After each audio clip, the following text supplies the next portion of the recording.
Yeah.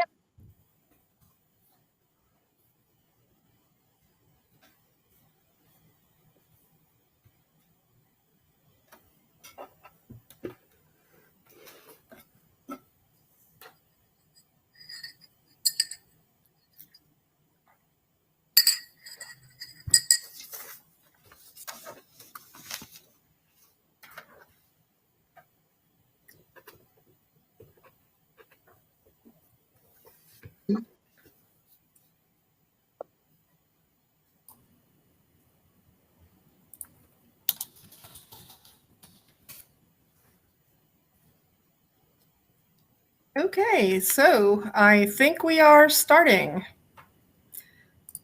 Please forgive us if we have a little bit of a technical difficulties at the beginning. It happens. Okay, hold on a second. I am being told that no, we're not live yet. A minute. Geez, I don't know. Hold on a sec.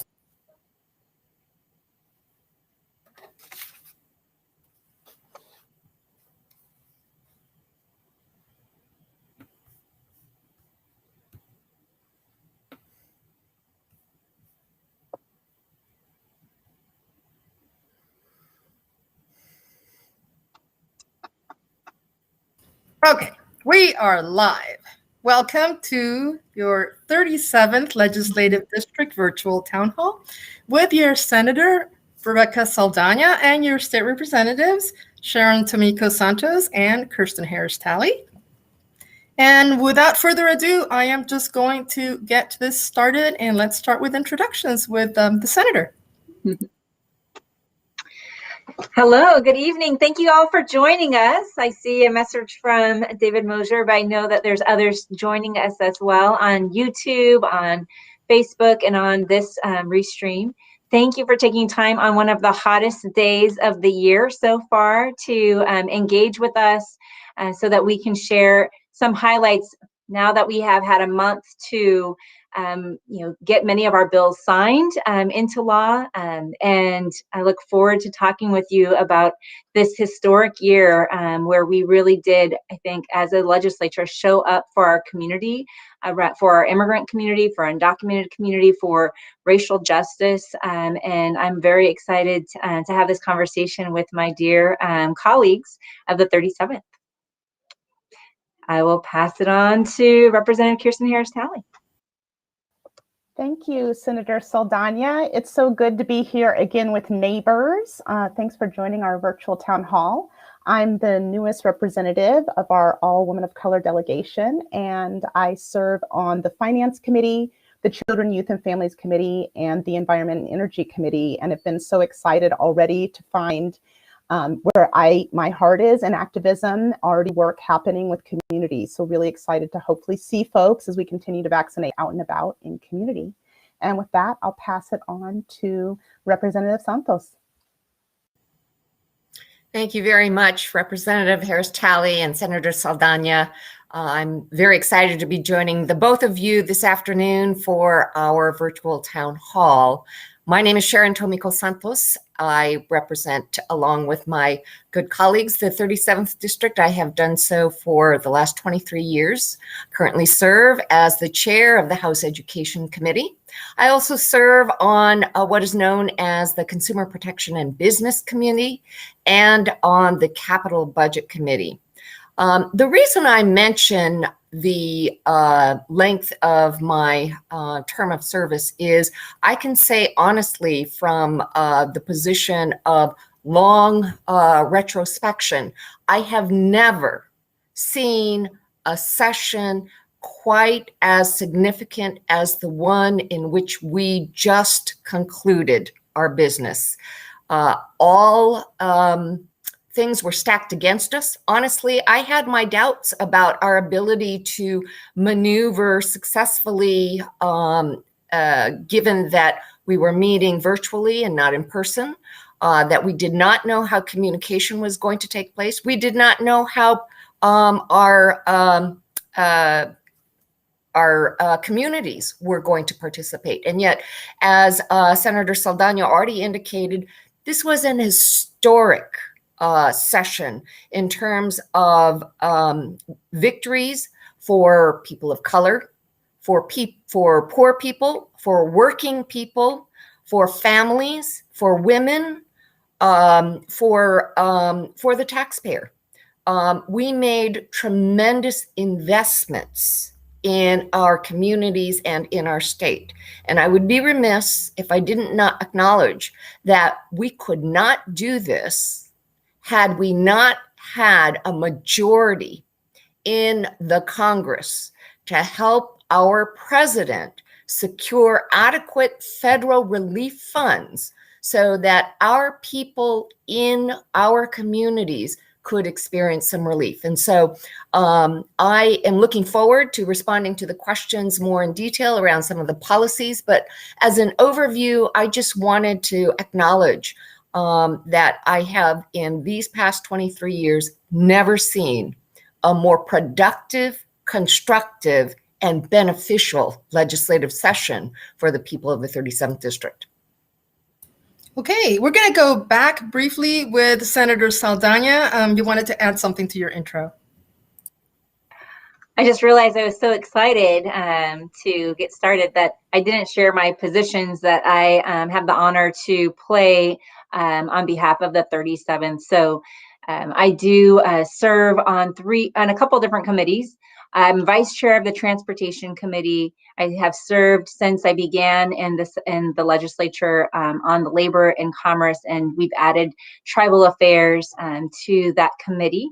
I also serve for the first time on our Human Services, Rehabilitation and Reentry Committee. And then I serve all year long on the Joint Transportation Committee, the Joint Audit and Review Committee, and also serve right now on a task force looking at social equity in cannabis. And then in leadership, I have the honor to both be the co-chair of our Members of Color Caucus and the co-deputy leader of the Majority Caucus in the Senate.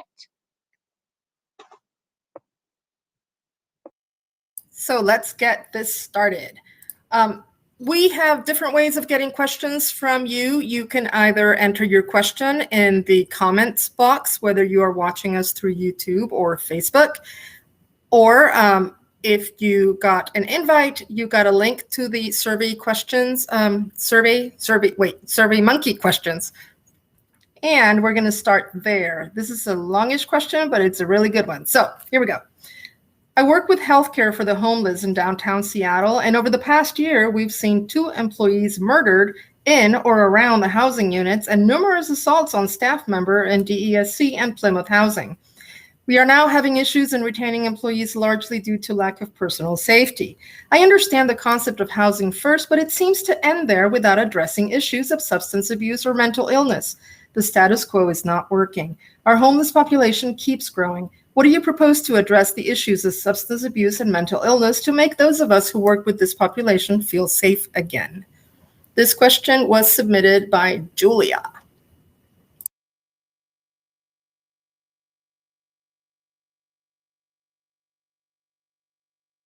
Well, I can start that, or Representative Santos, did you?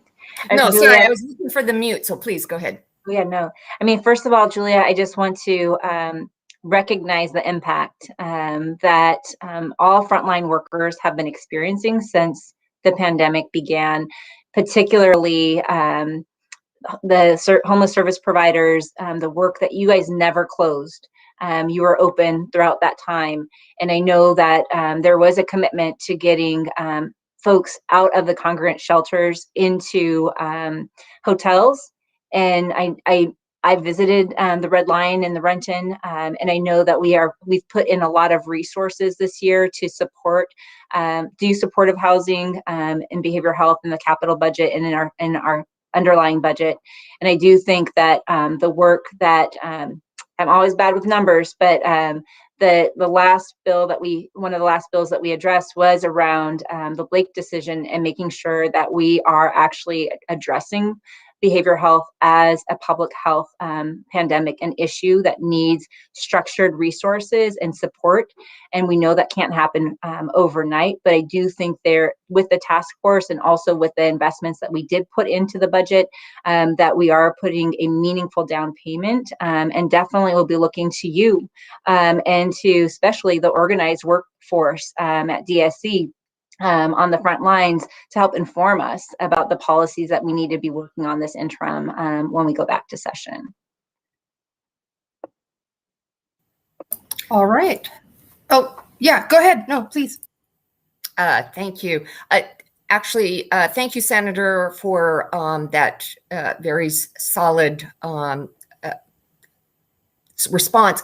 I think the only other thing that I would add is, in addition to the enormous investment that we put into behavioral health, $97 million for a rate increase for mental health and substance abuse disorder providers, $39 million for mobile crisis teams, as well as another $31 million for behavioral health providers that are impacted by COVID-19, because let's not forget that they are also employers and employees. The other things that we accomplished were an historic investment in the Housing Trust Fund.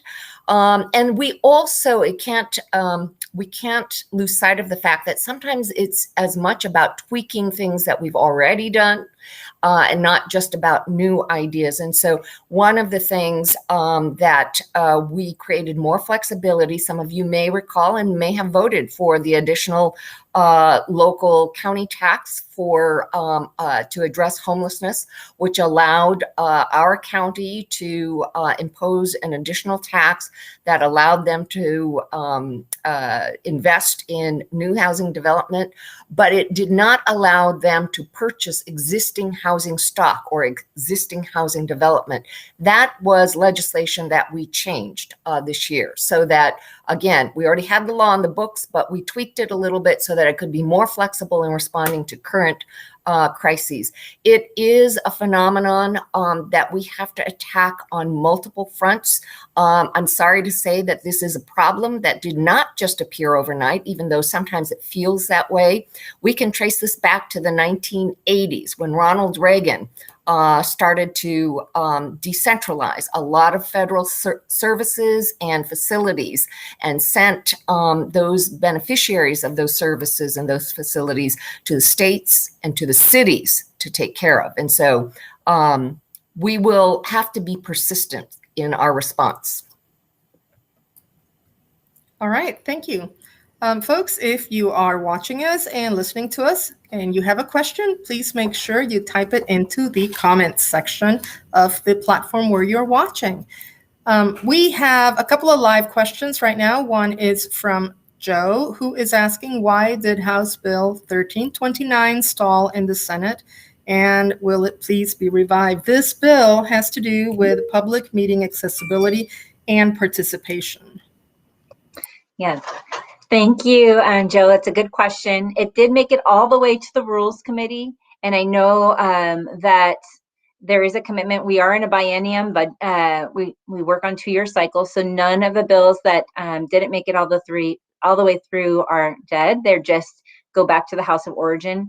And we passed a significant number of bills. I think there is a deep commitment by all of us, especially here in this group, but to accessibility and to learn some of the benefits of COVID-19 has pushed us to get out of the ways that we've said, oh, this is the only way we can do government. And instead, being able to have live interpretation right now, both in Espanol and at ASL, is a huge step forward. And through being able people to do remote testimony, we had thousands and thousands of more folks participating than ever before. If I remember my numbers, which again, I told you, I don't have them in front of me right now, but I think it's usually around 18,000 folks that we have testify. I think we had more like 60,000 people participating. I definitely And I think this is something we want to be committed to. And we think our local governments, which I know what bill is about, was really about our local governments, our cities, our school districts, be able to have that same kind of commitment. Probably need some resources. And so we need to make sure that we work with our locals to make sure that they are able to be successful in being able to implement this bill. But there's definitely support, and I look forward to making sure that it gets all the way to the governor's desk next year. And All I right. just want to reinforce something you said, Senator Saldaña, about the unique moment we're in and what remote session at the state level taught us about equity and access. And I just want to say, we are not the only folks, I think, who learned a lot of lessons about what inclusion and equity can look like. The fact that we could have folks give testimony from all over the state in writing or from anywhere that they were. I know for my committee, Children, Youth, and Family, it was compelling to have childcare providers who never would have been able to take a day off and come in person to Olympia to tell us what they needed, be able to give testimony in real time, to have their 2 minutes online with the children playing in the background, right? Walk us through literally what their day was, sometimes sitting there at their desk. The fact that we had language access, not only with interpretation, but titles, translation, all of these things. And what I would like to see us continue to do at every level of government is deepen that. There's a huge commitment to keep these tools at the state level. I know we've seen them in local government level. I know there's places to expand. So please reach out to our offices. I know all 3 of our offices have been advocating for these things for a long time and want to continue to work on these issues. But as you should know, I also want to say again what Senator Saldaña said, there are some of us working on interim on making sure that that bill has the attention it deserves next year, so that at every level of government, folks have the access that we saw so transformatively change the transparency and access of who had access to their democracy at the state level. So I thank you, Joe, for keeping us accountable to making sure we keep that access, because it's highly important and we know it's possible. Okay. So, staying in the subject of accessibility, we have a question that we got in the SurveyMonkey. Will the legislature be accessible remotely for testimony and viewing in future years? That seemed to work really, really well this year. So, I think the right answer at this moment in time is we don't know. This is not a decision that any one of the 3 of us gets to make, believe it or not. They're in the legislature, just like anywhere else, there is a structure of how decisions are made. And there are impacts as well to every decision. And so while we can applaud the greater participation in record numbers of our residents, I think what also needs to be said is that when you compare the numbers of who participated, we are in somewhat uncharted territory. In 2021, we had about 7,200 people who actually testified. In 2019, we actually had 7,400 testify. But in terms of who else had signed in and just didn't want to testify for whatever reason, almost 80,000 additional in 2021. Here was the trade-off. We heard 742 measures in this long session, compared to in the last long session, we heard 1,400. And the previous long session before that, we had 1,300. So I think those are the kinds of questions that our leadership and the administration will have to balance out. And there was a lot of impact as well to the time, whether it was the staff time or the on-screen time. It was probably more costly for the taxpayer from the standpoint that we had to hire a lot more techs. which, if it increases access to democracy, I don't certainly have a problem with that. But these are all questions that I believe the leadership of both chambers, as well as the administration of both chambers, will have to discuss not only internally, but with each other as well. Okay, we have a question from Serene in the comments.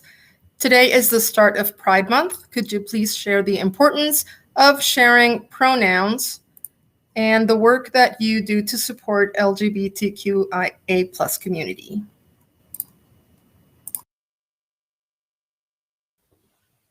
I'm so excited that we get to do this town hall on the first day of Pride Month. It's a wonderful way to start the summer, to have reflection on the role that protests took in really cementing the visibility of LGBTQIA folks. And I feel really honored to be in the 37th, where we know we have a legacy of activism. In your question about pronouns and pronoun culture, I am seeing very actively a shift in pronouns and pronoun culture happening at the legislative level, but which has been really wonderful to see. In the tech space, folks showing their pronouns, folks introducing with their pronouns straight away. I know a couple folks noted that when I'm addressing leadership, I try not to use gendered terms. You'll note that often folks say, Madam Speaker. I note that no one said Madam Speaker when women weren't allowed to be speakers. So, right, the way that gender sort of sticks to things, I think we're starting to sort of address and deconstruct some of that. For me, as a queer person, and also as a person raising a non-binary child, the role and importance of pronouns is the role and importance of respecting people and seeing them fully for who they are. So I'm really excited that pronoun culture is becoming so normative in so many spaces, including in government spaces. And I hope it's something we continue to see. Some bills where that kind of culture shift, I think, really shows through in the change in the ways we talk about policy. I think a great example would be Representative Berg's bill, which I know was stewarded through your committee, Representative Santos, about menstruation access for young people. The fact that we could have a conversation about making sure that menstruation products are available to every student in Washington state, and know that gender assignment doesn't necessarily match whether or not your body menstruates, and really have that folded into the law, that was inclusive.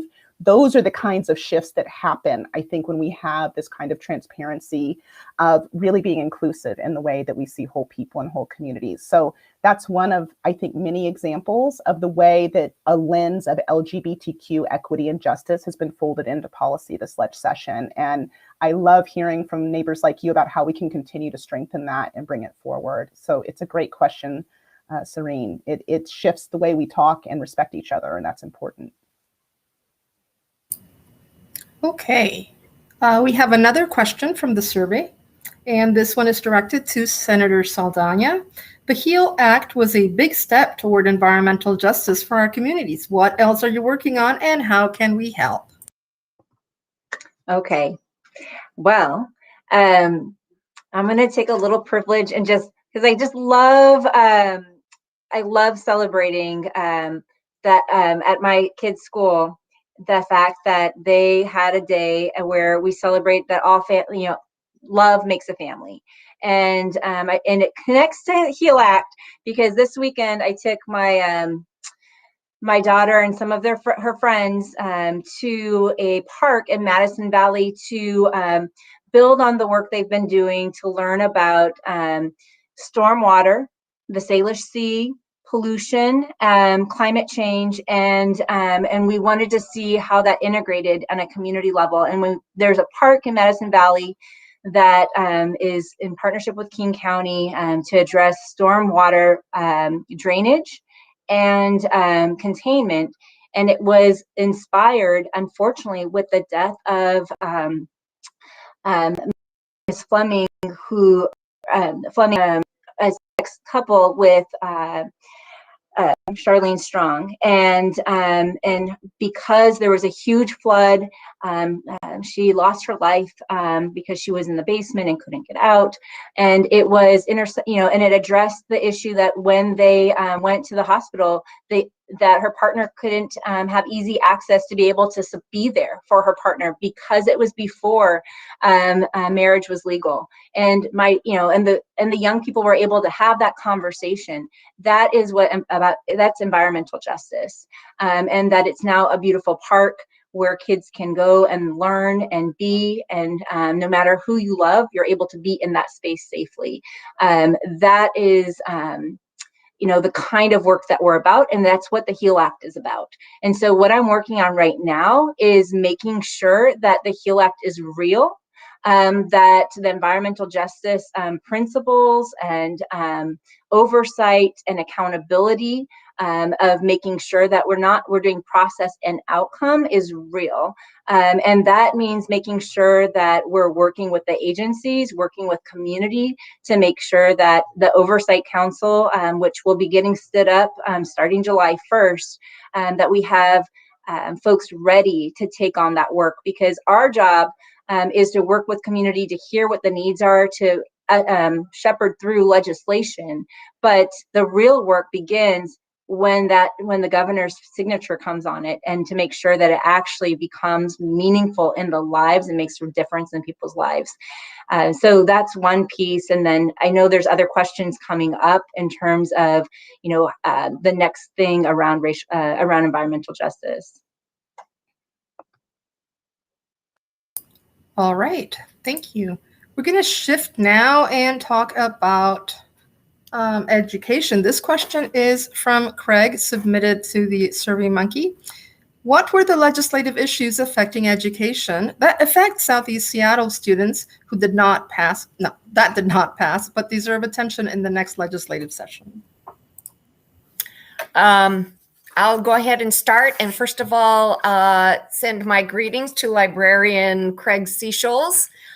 Thank you so much for joining us, and really thank you so much for what you do, along with all of our educators, both our formal and informal educators who are with us. COVID brought us so many lessons about how we make assumptions about the way we do things, and certainly education was not a stranger to being corrected about some of the misguidance of our assumptions, and yet our educators plowed on bravely and oftentimes without support, oftentimes to our collective haranguing. So thank you, Mr. Seasholes. I'm really happy to report that there are really only two bills. The Education Committee, given what we were directed to expect, and as a chair, what I was directed to help facilitate is a tempering down of people's expectations. And I am a literalist, and so I really tried to meet the conditions. Did it address a COVID response and recovery? Did it address racial equity? Did it address climate justice? Did it bring down funding from the feds? Those were the criteria that I had to apply to bills that came through. And so there was very little that did not get through my committee, that did not continue on to the end. The two bills that did not did not pass into law, however, that I very much regret, were not House bills. They were both Senate bills. One bill I hope we will see again, and that has to do with the Education Ombuds, which is an independent office in the Office of the Governor. It exists there for our students and for their families and their communities. When families, communities, and most important, our students feel that they have not been able to get the answers that they seek from their local school or their local district, they can go to the Education Ombuds and find resources there that are outside of the, if you will, education establishment. We had a bill offered by Senator Claire. Senator Wilson, Senator Claire Wilson. Thank you, Senator Claire Wilson, to bring a greater attention to the work of the Ombuds office. And so it exists there. They have language capability. It is an office that, frankly, I'm very proud to have had a hand in creating many years ago for the purpose of our families and our communities. The other bill, I'm not certain we will see again next year for a couple of reasons. The bill itself existed for this unique situation that we find ourselves in, where the class of 2021 spent the last year and a half of their academic tenure virtually, which meant they missed out on a lot of activities, learning experiences, etc., that most high school seniors and juniors get to experience. The bill was called the Bridge Year. It recognizes that there is an artifice to creating cohorts of students based on age. That is an artifice that we then expect these cohorts to progress through the academic school structure all together and in the same time frame, which is 1,080 hours per year. As you know, Mr. Seychelles, not every student learns at the same pace. And so the Bridge Year recognized that maybe some students needed a do-over. Maybe your perfect straight A student got an F for the first time because everything was virtual. They didn't have the other balancing elements that help keep that student grounded. Not to mention just the whole issue of rampant depression that we're seeing among our youth. Needless to say, the reasons could be myriad, but the Bridge Year recognized that our students were basically robbed of the actual learning experiences of doing it within whatever they want to call their school cohort, and allowed them to graduate as a student in the class of 2021, but perhaps to do over that AP math class, or to have a second chance at doing one of the tests. So since all schools will be back in person instruction next year, I'm not so certain that that is a bill that we will be seeing again. We do have, however, and this is the last thing I will say, work that is ongoing that has been operating for a few years in the form of the Mastery-Based Learning Work Group that embodies some of those principles, that time is should not be a confining or defining element, that there should be student agency in learning, that learning takes place anytime, anywhere, and it does not necessarily just need to be in a classroom.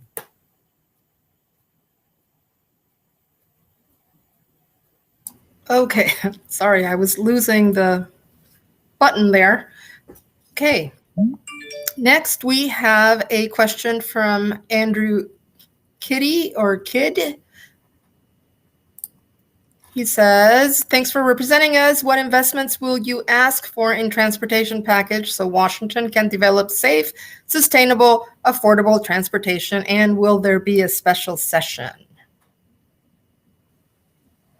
This is a really great question. So for all you transit nerds out there, you'll note that for legislative session, we were able to pass our transit budget, which is different from our transit package. So the transit package is a longer term sort of architecture about how we're going to invest in transportation.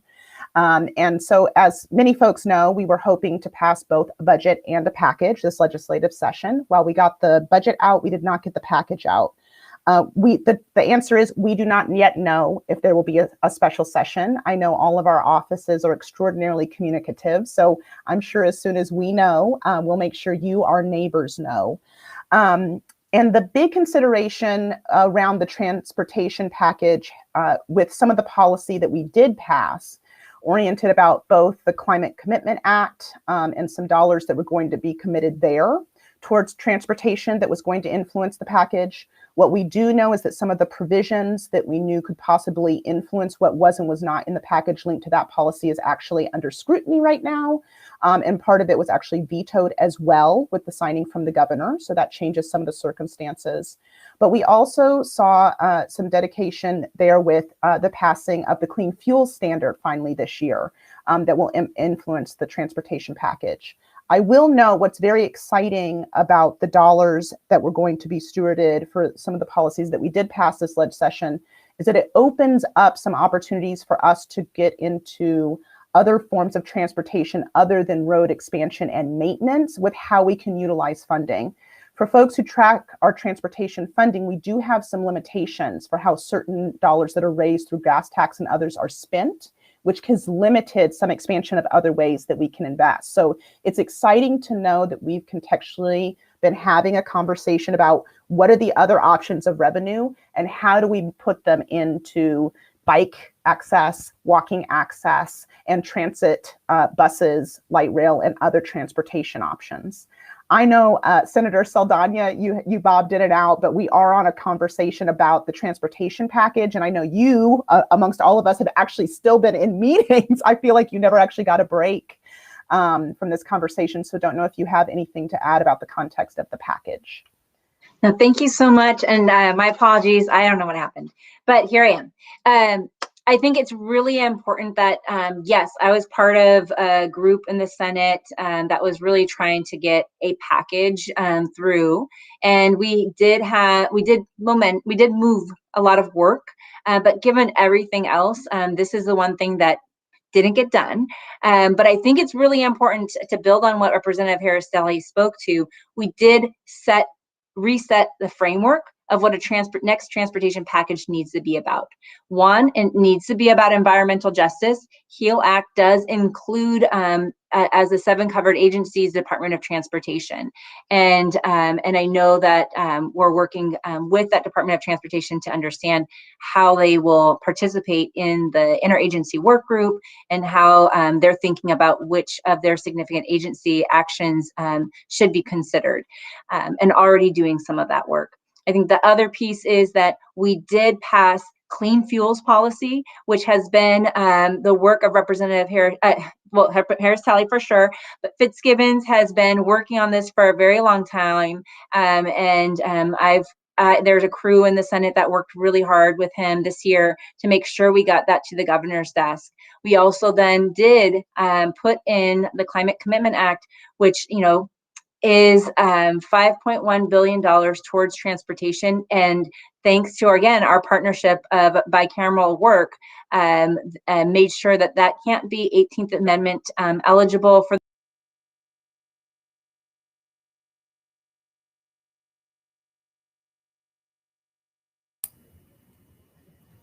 Okay, it looks like the senator maybe froze. Can you hear me? Okay. All right, so I think we're gonna continue. Oh, are you back, Senator?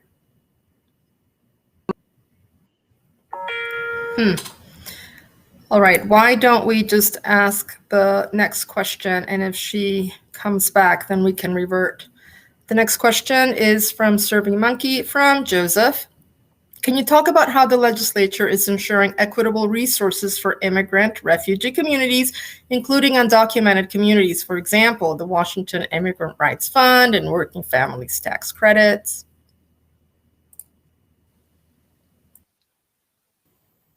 Why don't I take a first crack at, there's the senator. Before I do that, why don't we let her finish her thought on transportation?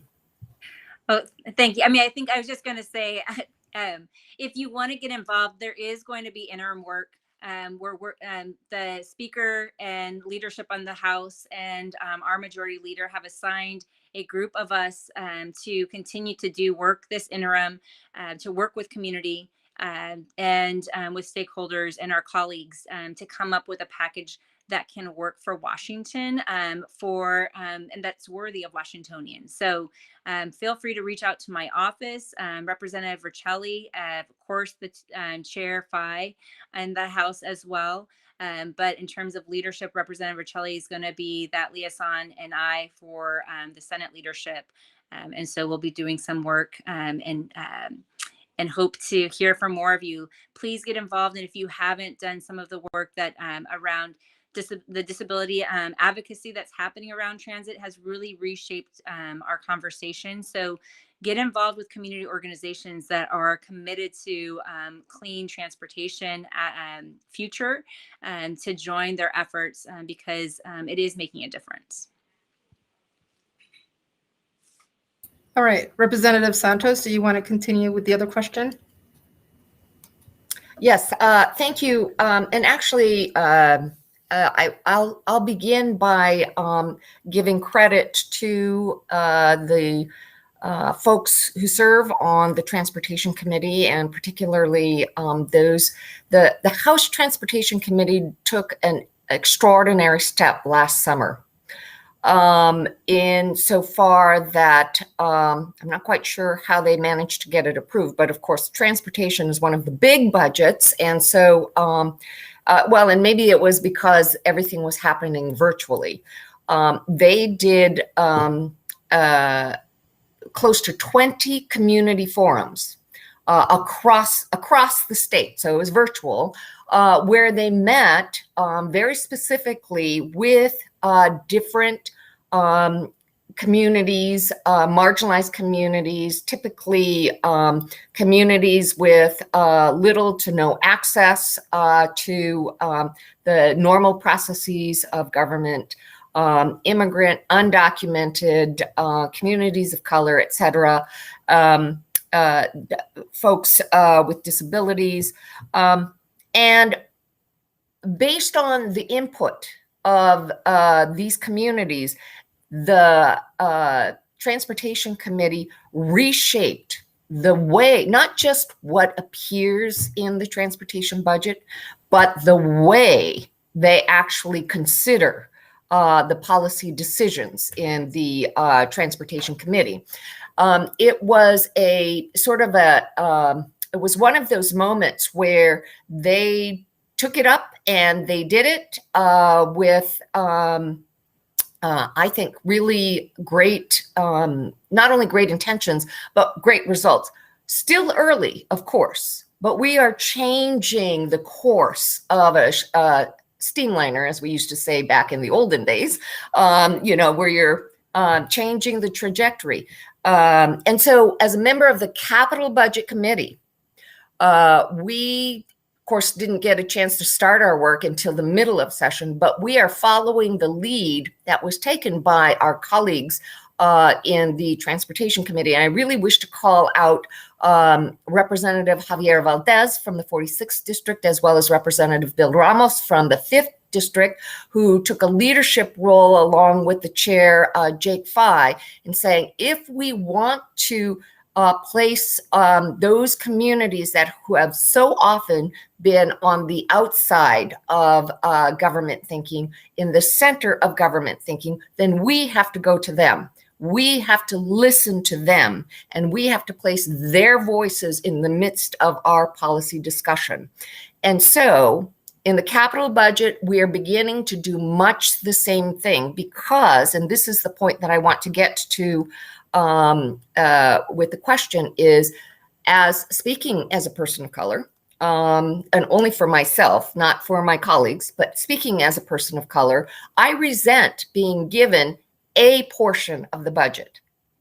Do not keep me in a portion of the budget, because my needs flow through the entire budget. And so the budget document itself must be responsive to communities of color, to communities with language access issues, to communities that are threatened and so find themselves in the shadows because they don't feel welcome in our government process. This is going to take a little bit of time. I think that the chair of the Appropriations Committee has been intrigued. And so we've been working meaning we, the capital budget folks, have been working with the appropriations chair to begin a little bit of that conversation in the appropriations committee as well. The end goal being that we don't say, oh, this fund is only for immigrants, or this fund is only for people of color, or this fund is only for, you know, whatever group you want, but that all groups are recognized as having an appropriate need and appropriate support from your state government. Okay, Senator Saldaña, did you want to add something to that? I mean, just simply like when we think about the capital budget and when we think about the budget, I think when we look at the historic, institutional, systemic way that our community has been historically disenfranchised and disinvested in, that I think that it is appropriate, particularly for a good while, for both and for targeted, specific investments in communities where disparities are clear, and that's what the environmental justice mapping, and when we do our disparity analysis in who's getting public contracts, all of that needs some targeted targeted investment, and we need to embed, as Representative Santos speaks to, equity and inclusion in our entire budget. And so I will just say, like, one example, I know because I know we're going to run out of time, is the Worker Relief Fund. So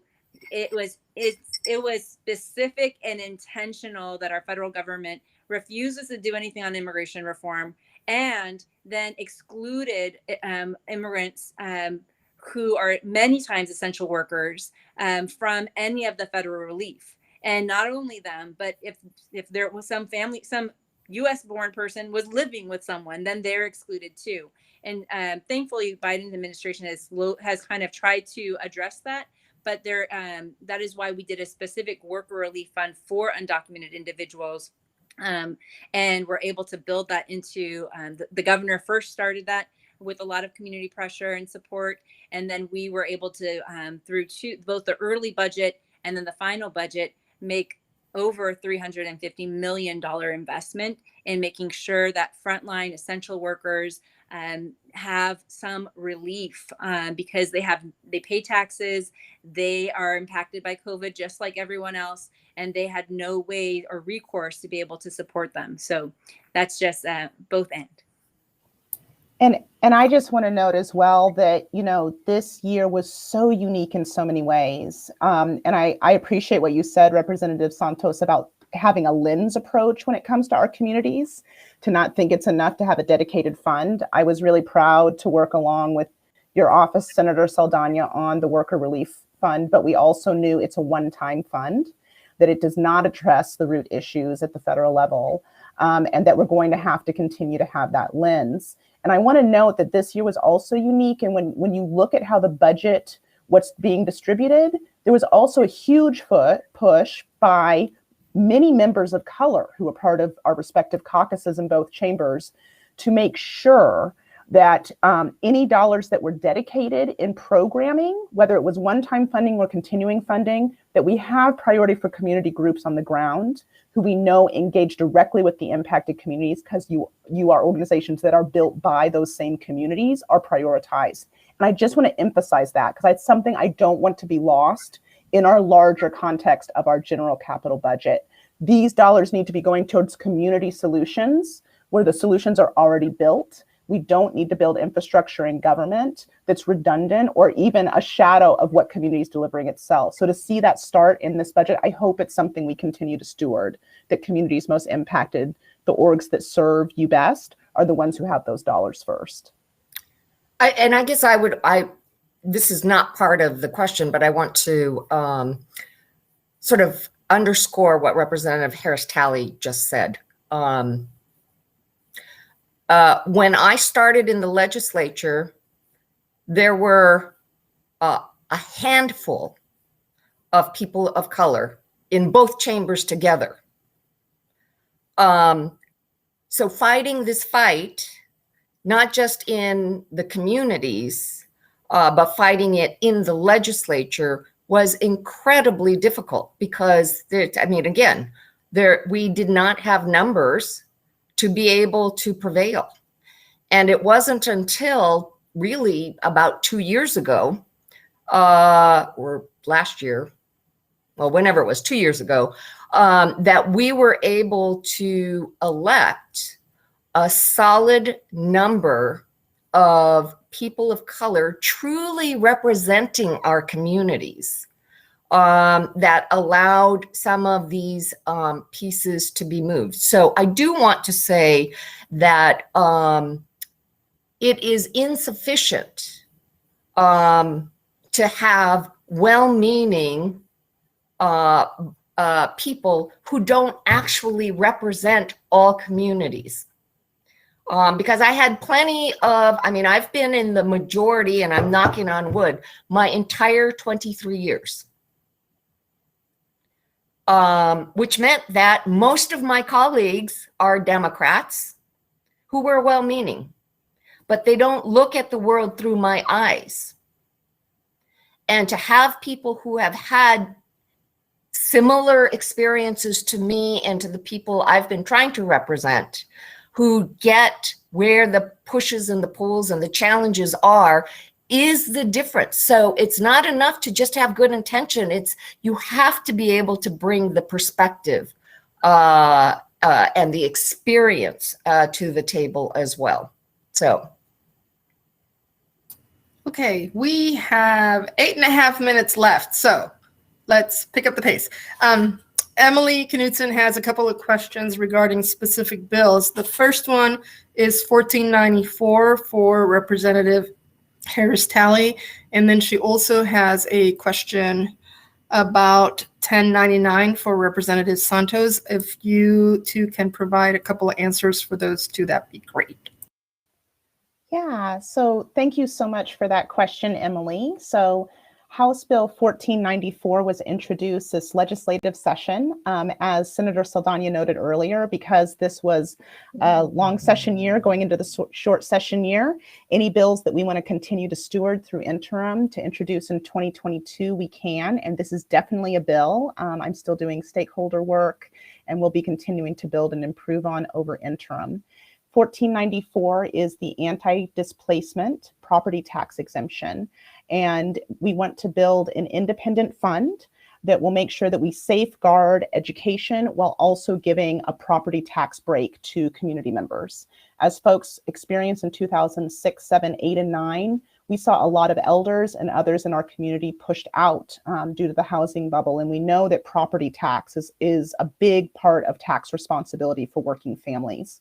So when this bill passes, I'm very excited, and it's not an if, but only a when. We will have an up to $250,000 tax exemption on the state portion of property tax. And I want to note we did a lot of great work this leg session around what it is to turn our upside down tax code right side up. We were able to raise some new revenue and make sure that the folks at the top are the ones paying into that revenue with capital gains and others, but we will not truly have our upside down tax code right side up until we start to give relief to those who've been carrying an overburden of responsibility. So I see this anti-displacement property tax exemption both as a way to wrap care around community, to keep folks in our communities who built our communities, but also a way to really address what it is to give relief to those who've had a disproportionate, sometimes up to 18% that they're contributing into revenue at the state level, because we need to make sure working families can thrive and keep more of those dollars in our local communities. So excited about that.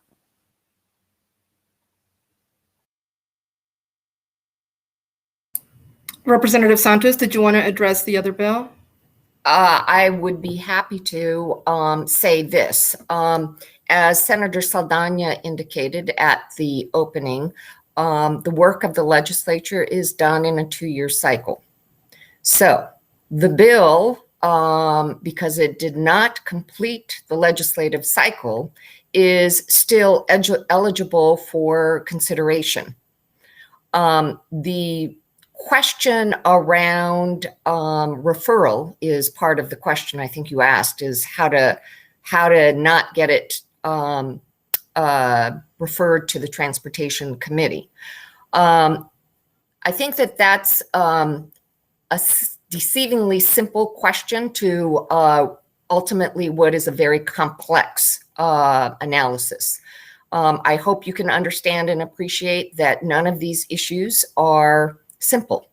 The committee jurisdictions that cut across an issue like land use planning and climate change cut across multiple jurisdictions. It could have gone to potentially state government. In some years, growth management has. It could have gone to environment. In some years, it has. I cannot explain why it went to transportation, but ultimately that is a job that is reserved for the majority leader in the House and the Speaker's attorney to conduct the referrals. So I think the question is, can a referral be changed? The answer is yes, but it is rare. And you would have to be able to make a good argument to the Speaker's attorney and the majority leader as to why it should go to another committee. And political facility is not a good answer. All right. So I think we have about 4 minutes left. We might just have time for one last question and then closing remarks. And there are a couple of questions here around law enforcement reform. So can you talk about some of the bills that were passed this session around law enforcement reform?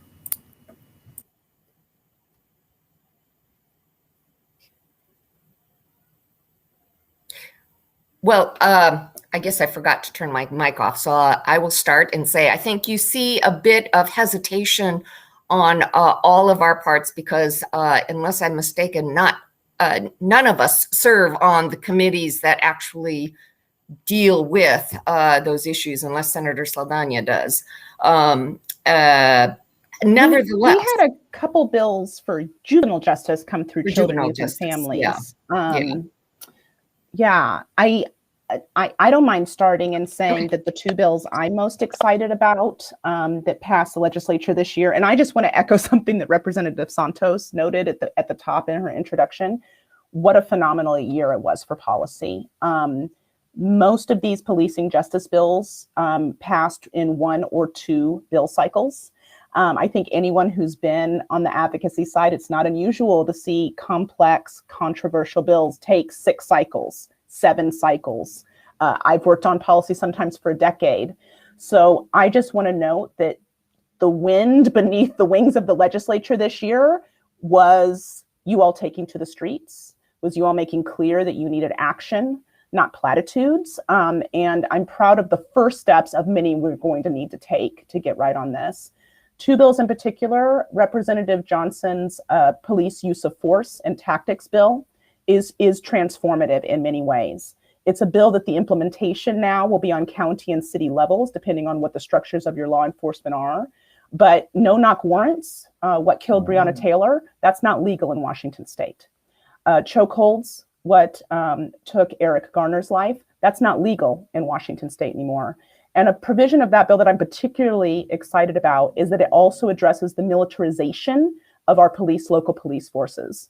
Our local police should not be at war with our neighbors, but it has been for the last 30 years that we've been buying military-grade equipment and outfitting our local law enforcement as if they are. And if we're going to really get to a place of building bridges between community and police that really addresses community needs, we need to move out of that paradigm. So seeing that there's provisions there to get rid of the equipment that comes from militarization is a huge step forward. I would also note that Representative Entenmann's bill around third-party and impartial oversight and what it is to have accountability for police who have misconduct in the field and what that begins to look like as a state infrastructure independent of other structures is also the beginning of what we've seen at the local level, on the Seattle City level and other places, but to have that context at the state level is transformative. And then we've also seen when it comes to those who are incarcerated, the other side of what policing does to our communities. Representative Simmons having her bill around voter rights reenfranchisement immediately, and other bills. I think we're going to continue to see action in both these spaces, policing justice, and again, what it is to build bridges between police and communities and rebuild some trust there and change the paradigm of those systems, but also what it is to wrap care around those who are incarcerated and hopefully have fewer people incarcerated until we have, hopefully, as an abolitionist, I hope someday no people incarcerated. I don't know if we'll see that in my lifetime. Those things are huge gains, wins that we can build on top of, certainly not the end of the fight. Okay, the senator or the representative want to add anything else to that? I know we're over. I'll just say briefly, I know there's community organizing right now to talk about what does it look like to not have people incarcerated at the state level. And so we did pass the ban on private prisons, specifically targeted at the one big private prison still here in Washington State, run by the North Geo Group in Tacoma. And I think it's important that we did look to leadership from those that marched and from the direct families that were impacted by having their family members killed at the hands of police. And particularly the Black Caucus, which Representative Harris-Talley is part of that leadership. And so I'll highlight a couple, but Senator Dingra, Senator Peterson, Senator Nobles all had notable bills in this area that all build on what was already stated around addressing law enforcement training, oversight, data collection, use of force, and independence. And this work continues in terms of making sure that we focus safety and think differently about what community safety really means. All right, well, we started a few minutes after 6, so I'm going to say we're still within the hour, but we do have to wrap this up. So let's go to closing remarks, starting with Representative Santos. Well, thank you very much. And thank you all for joining us tonight, again, on what is amounting to be one of the hottest days that we've seen thus far this year. And do know that while this has been an incredible legislative session, one that I'm very, very proud of, and proud to have been a member of the state legislature and to see come to fruition so many years of hard work and frustration finally being laid to rest. Do know that as we go into the second year of the biennium, things that we have said in the past still continue to hold true. It is a supplemental year. It is not necessarily a year for big, large policy ideas. We have 60 days to get it done. So, again, we don't know how we will be convening as a legislature. So if we cut in half the number of bills that we would normally even consider during a long session, I can't even begin to imagine what that will do in a short legislative session. The focus really should appropriately be on making adjustments to the budget to account for any changes in our revenue situation or in the needs of our communities. And so I'm hoping that we will take this opportunity this summer to dive deeply into all of the work that has been accomplished, and then to begin preparation not for 2022, but for 2023, when we then have the next opportunity of a long session to do some meaty work, and it gives us a long sort of runway to get that work accomplished. And thank you again for your participation in our democracy.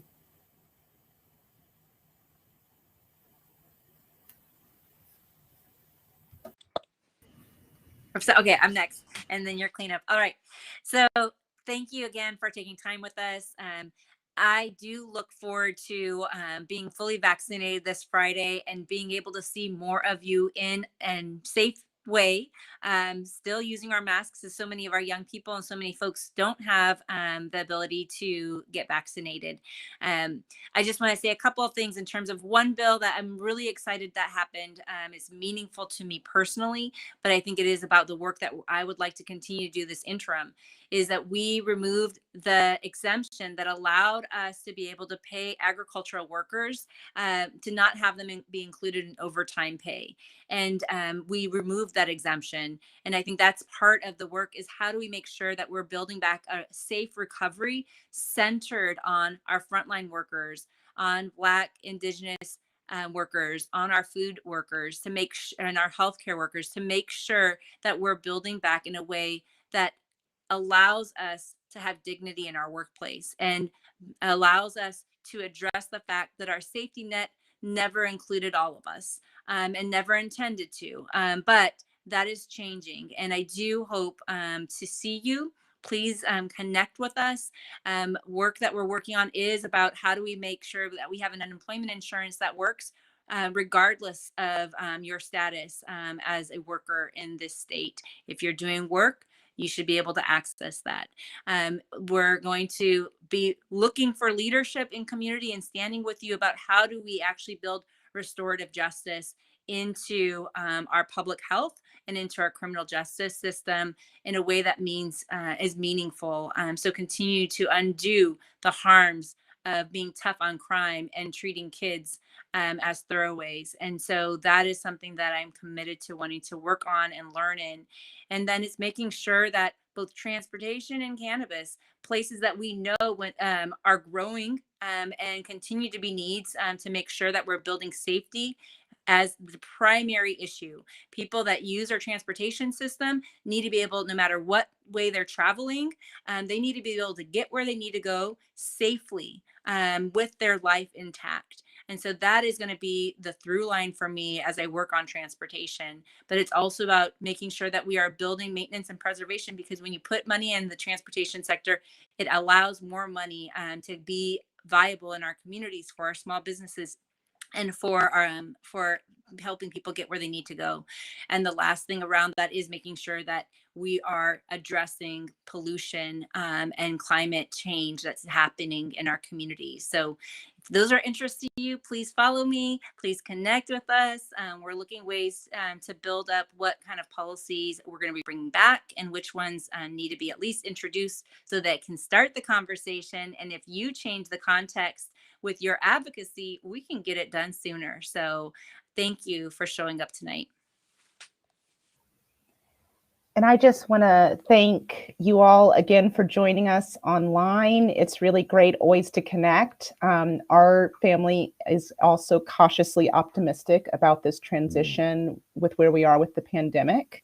But I know I have 2 small kids who aren't yet of the age to be vaccinated. So I know we're all going to continue to mask up, vaccine when we can, but also continue to practice the practices that have helped so many neighbors weather this storm. And I say weather this storm because we're not on the other side of it yet. We're going to need to continue in the Finance Committee to look at revenue solutions and what it is to have tax solutions that support small businesses. Just today, I found 2 more Black-owned businesses in our community have closed their doors. So we still have to bolster and give a lot of support. I also want to note that for those of you who still find yourself between things in this transition, as you're considering moratoriums ending, what it's going to look like on the other side of unemployment insurance for some of our neighbors who are still in that, know you can contact our and any of our colleagues' offices. We will be continuing to support casework through this transition period during interim to give the time you as our neighbors deserve. And I'm really excited to have not only the anti-displacement property tax exemption, but also the ranked choice voting bill that will be introduced again next year for racial and community equity in our voting systems as an option on the local level, as well as our Energy for All bill that's looking at the fact that we had a moratorium on cutting off people's utilities and energy just because they had an inability to pay, and having that extended as a way that we think about our energy as a lifeline for people and continuing to let everyone have energy even if they can't pay. So we'll be continuing to keep those bills moving forward. And please reach out to our office if there's other work that we should be helping you with, because we know it's going to be another summer of protest, action, and standing up for each other. And I know our office, and I'm so proud to be part of this delegation. We all roll up our sleeves and are really proud to stand beside you in that work as well. All right. Well, hey, on behalf of House Democratic and House and Senate Democratic Caucus staff, we appreciate your joining us this evening. And if you have questions or need more information, you can reach your legislators. They have Facebook pages as well, or their websites. And we will see you again next time.